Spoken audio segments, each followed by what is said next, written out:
bi maanaam lekk yi ci kaw suuf du doyati pour yor doomu aadama yi il faut kon ñu am plan de réduction de la population mondiale lii franc-maçon yi ñoo ko wax ci jamono bii naka la ñuy limiter la population mondiale il faut ñu encourager homosexualité ndax bu góor ak góor di sëy wala jigéen di sëy jur du mën a am il faut ñu yombal césarienne di xotti biiru jigéen ñi pour ñu mën a bañ a am doom yu bëri il faut ñu wàññi le système immunitaire doomu aadama yi ba duñu mën a jaamarloog feebar yi comme ça seen espérance de vie dina mën a wàññeeku il faut créer des guerres et des maladies pour mën a gàllankoor l'évolution naturelle des humains sur la terre lii plan mondial la bi nga xam ne ñu ngi koy jéem a ut ay antenne dëkk bu nekk pour mën koo doxal donc franc-maçon yooyu nag nga xam ne ñoo am plan boobu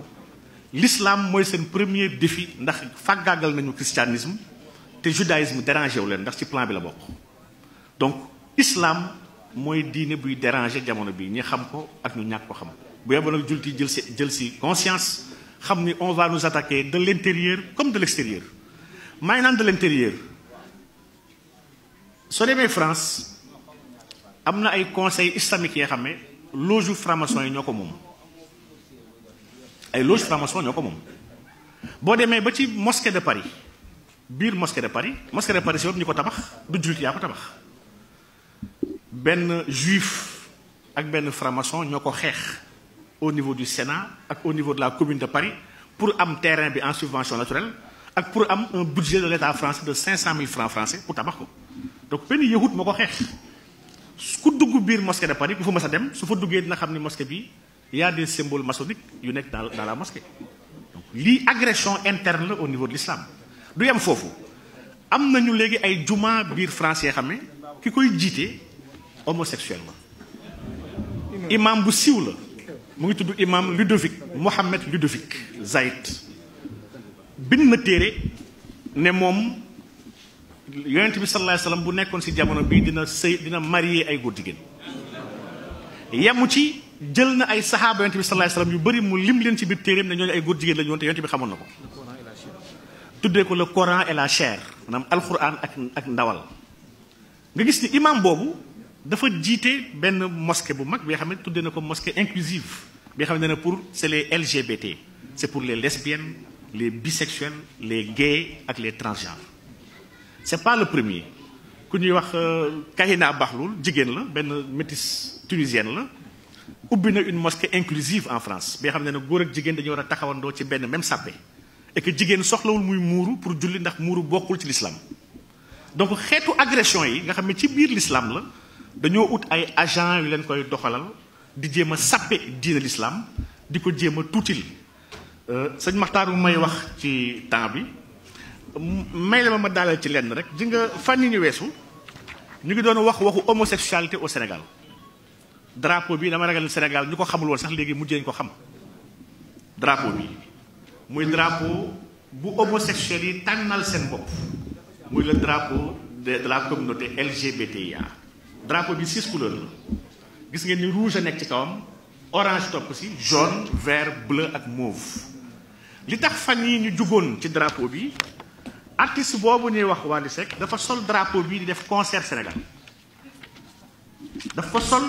fësal ko ci bés bi nga xam ne jamono yooyu en Europe ñu ngi doon waxu homosexuels yi ak seen ay défilé yuy wax gay pride drapeau bi la sol gis nañu ñépp ñu ko ndokkeel ci àdduna bi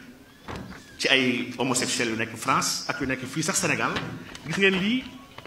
homosexuels yuy doxantu seen gay pride ñoom ñooy yor drapeau bi di ko màggal ndax nee mooy seen signe képp ku ànd ak ñoom moom nga war a yor da nga ko war a fësal ci ay brassard ci ay mbaxane ci ay t-shirt ci ay jean ñépp ko war a wane fësal ko parce que dañoo war a imposer doomu aadama yi seen existence parce que ñoom dañoo bëgg sëyi seen biir dañoo bëgg dëkk àdduna bi yépp ñu am fa seen ay àq ak seen ay yelleef maanaam dans 72 pays dans le monde l'homosexualité est toujours punie alhamdulilah Sénégal ci la bokk te Sénégal du ci génn illaa yawmil qiyaam lii ndokkel la bu communauté LGBT yi di ndokkelee Wally Seck ci travers ci Twitter di ko jaajëfal di ko béggee ci fit bu mu am malgré que ñu ngi koy saaga di ko xas ci fësal seen ay couleurs imposé ko Sénégal yi ànd ak ñoom défilandoo ak ñoom seen ay bëgg-bëgg lu tax ma tudd drapeau bi dafa am alquran bu ñu jël defar ko ci drapeau bi tuddee alxuraan bi le noble Coran arc-en-ciel drapeau exact bu góor jigéen lañ ci def ci biir alxuraan bi dama nekk di foo sama mbokk aadama moo ma ko jox pour ma gëstu ko Imaam Diop won ko mbooloo bi may foo di xool ne xam ma jël yenn aayaat yi nga xam ne dafay wax ci asxaabu Luut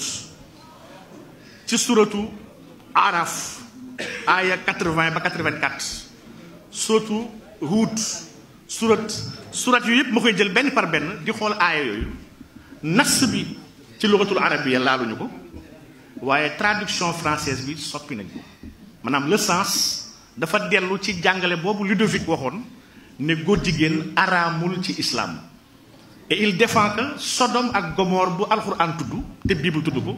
yàlla alagu leen ndax dañoo nekk ay góor jigéen waaye fi leen alag parce que ñu doon violer ay gan lii mooy position wu imam Ludovic Zaïk